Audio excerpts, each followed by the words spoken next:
இன்றைய நற்செய்தி புனித மார்க்கு எழுதிய நற்செய்தி அதிகாரம் 3 இறை வார்த்தைகள் 13 முதல் 19 வரை. அக்காலத்தில் இயேசு மலைமேல் ஏறி தாம் விரும்பியவர்களை தம்மிடம் வரவழைத்தார். அவர்களும் அவரிடம் வந்தார்கள். தம்மோடு இருக்கவும் நற்செய்தியை பறைசாற்ற அனுப்பப்படவும் பேய்களை ஓட்ட அதிகாரம் கொண்டிருக்கவும் அவர் 12 நியமித்தார்.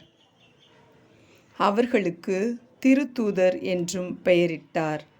அவர் ஏற்படுத்திய 12 முறையே பேதுரு என்று அவர் பெயரிட்ட சீமோன், செபதேயுவின் மகன் யாக்கோபு, யாக்கோபின் சகோதரரான யோவான், இவ்விருவருக்கும் இடியைப் போன்றோர் என பொருள்படும் பொவனேர்கேசு என்று அவர் பெயரிட்டார்.